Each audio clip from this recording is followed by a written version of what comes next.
Hey there, CPO here, and it's finally time to start the in-vehicle installation of that Excalibur alarm system with remote start I've been setting up for in the last few videos.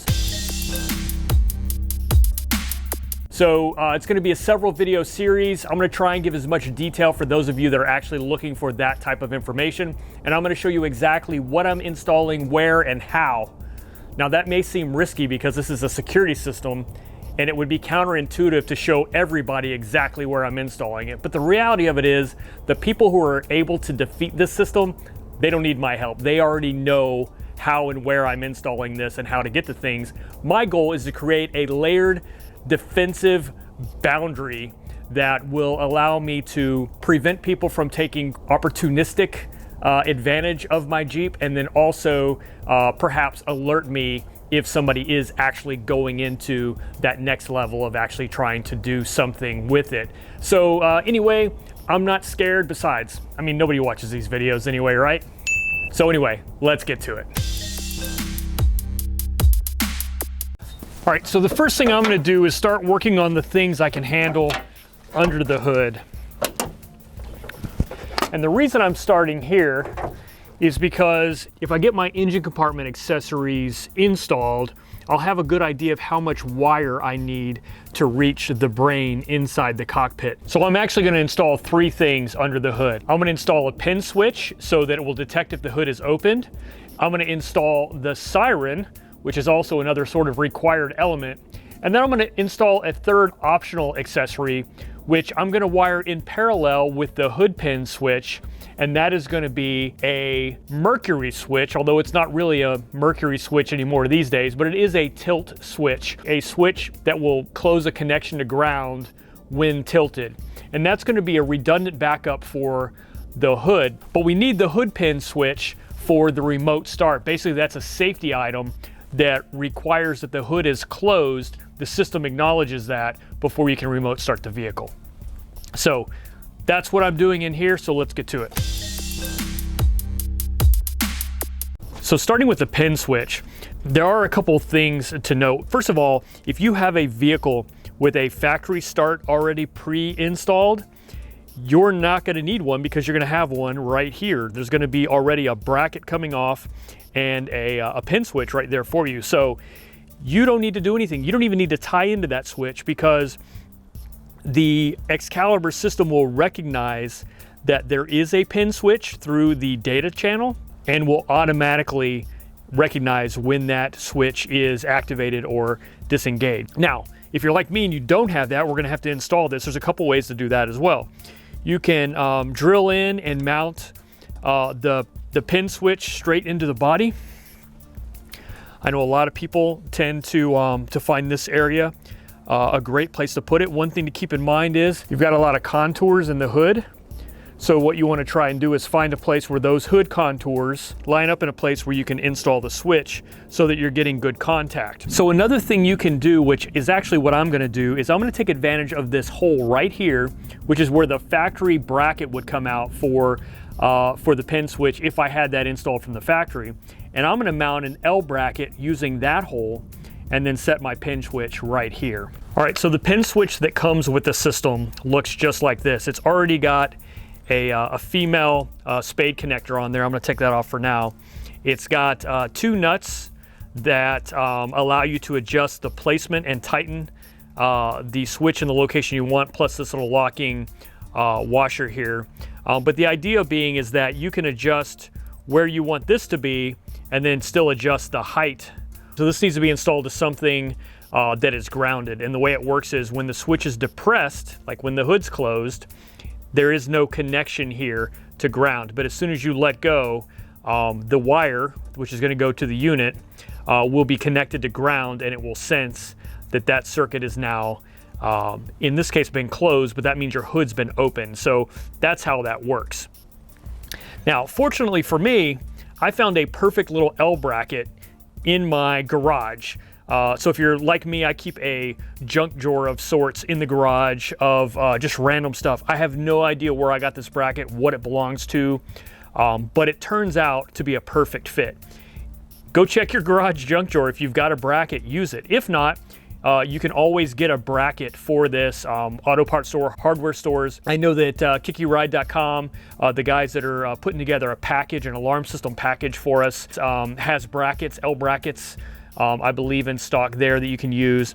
But you just need a simple L bracket for where I'm gonna install this today. So as you can see, the pin switch is gonna mount on the bracket, and the bracket is gonna mount to the vehicle.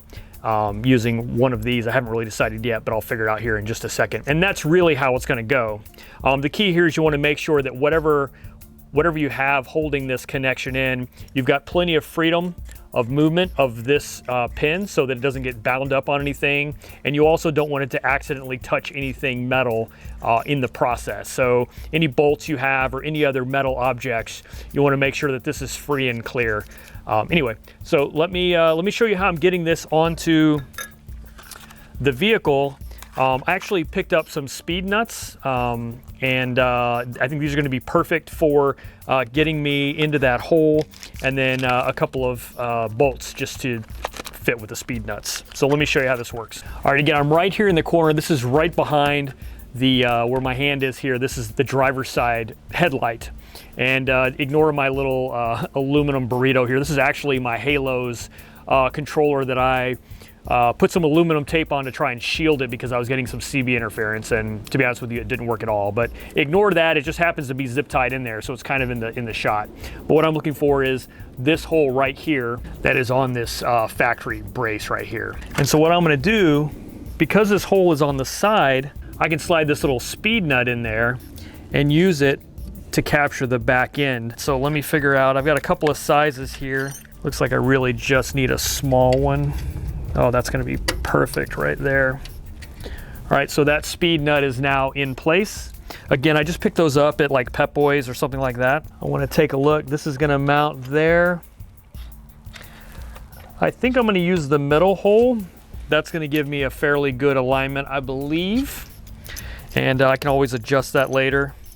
Again, I just got super lucky with this bracket because it just happened to be in my toolbox drawer. But now,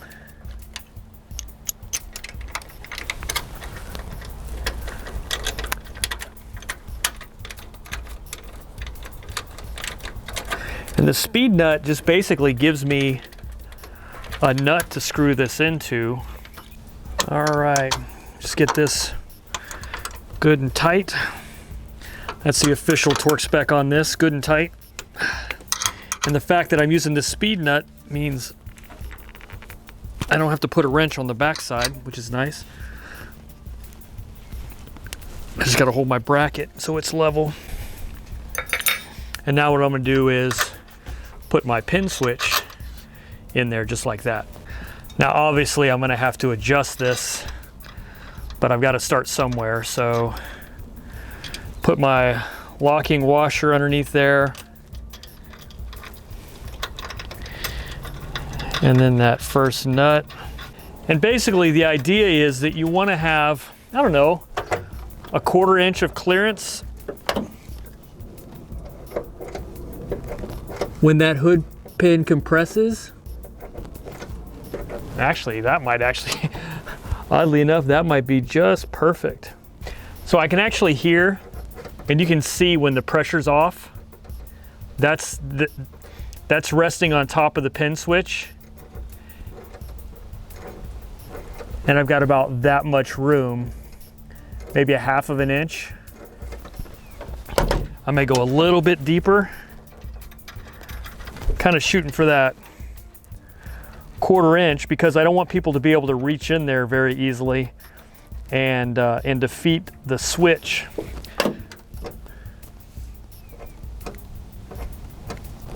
You probably can't hear that, maybe you can. So that's the switch compressing, and I'm just basically gauging my distance on how much the hood moves after I'm resting on the top. So I think that's perfect right there.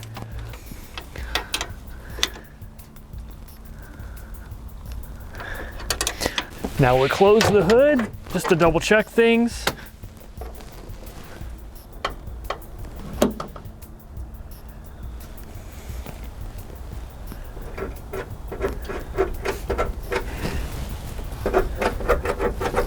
Oh, and so check this out. You don't even have to pop the hood to set the alarm off. Just undoing the hood will allow it to raise up enough that it will trip that pin switch. So that's pretty awesome. So if you just decide to get curious, you're gonna set off my alarm.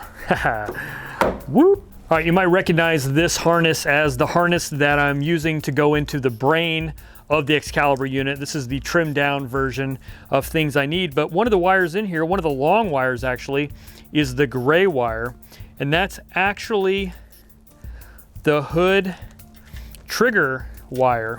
So that's the one that's gonna connect into here. Now, I'm gonna go in through the firewall underneath this brake master cylinder. I'll show you that later, but I sort of want to just mock up sort of some rough distances just to get a sense of how much wire I need. And you know what? I might not even have to extend this wire at all. If I do, it's literally going to be, you know, a few inches, a foot max, depending on how things get run. So I'm going to leave this gray wire alone and just know that if I need to add to it, I can add to it after the fact as I put this down. But in my opinion, it's better to get everything routed from inside to the outside, and then make your final connections on the outside. You can fine tune the length. But if I needed to add something to get it outside of here, I would rather do it before I get the brain actually mounted. But knowing that this is long enough to get out here fine, I'm just gonna leave this be. Now the other thing I'm gonna tie into this, and I'll probably tie in somewhere in the middle of it, is going to be that switch that detects the hood tilt. But before we install that, I do want to take care of one of the primary items that you're going to need, because not everybody's going to want that extra switch, but that'll be the Siren. Let me show you where that's going.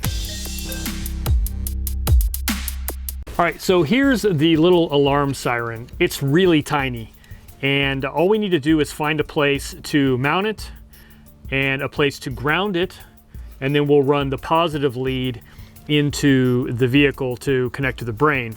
Now, I looked at a lot of places under here trying to figure out the best fit for me, and you know, your installation may be a little bit different. You may find something that is more convenient. Actually, back in here would be a really good spot. Eventually, I'd like to upgrade to maybe a double battery setup. So I don't really want to put anything right here because I'll have to move it anyway, but that's an option. Some people may have options up here in the front. I actually have a aftermarket snorkel system that runs in the fender, so my air box isn't taking up as much space, so something right here would be good. But I found this little ground post back here on the firewall, and it actually is small enough to fit inside the holes on this bracket. So I've really been looking at a way to do a mounting position here. So I tried to avoid drilling into the firewall, and unfortunately there's only one post here, but the good news is this alarm bracket has a center hole, which means if I get it hung off of that one center one, the weight should be equally distributed and it shouldn't rotate or spin or anything like that. Now, the hole is on the side facing out, and I want this to point down because I want the sound to go down, you know, there behind the engine of the firewall and get to the ground if possible and splash off the ground underneath the Jeep.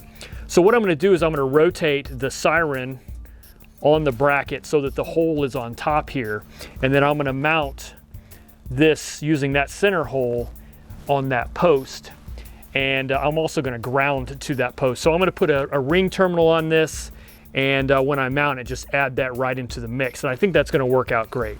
So as you can imagine, this is the highly coveted 10mm.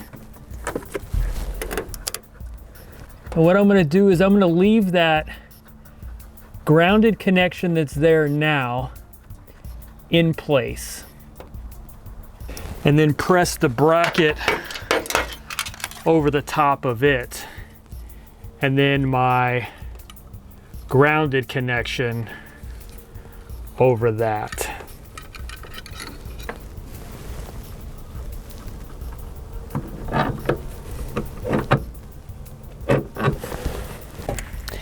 All right, I do see one thing I want to do.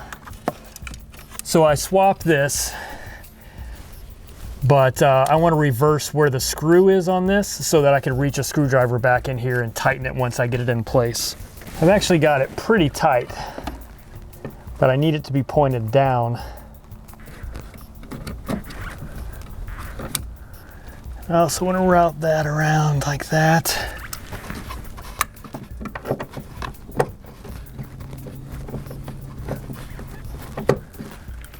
I think that's going to work out really well. It's sort of, I haven't tightened it yet, but that bracket is sort of locked in a place that it can't easily come undone from.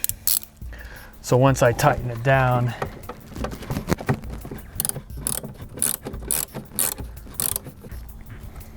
yeah, there we go. So that's got the Siren pointed down. Good from a water, you know, just infiltration. General noise will go back, splash back there. I don't think that's going anywhere. My wiring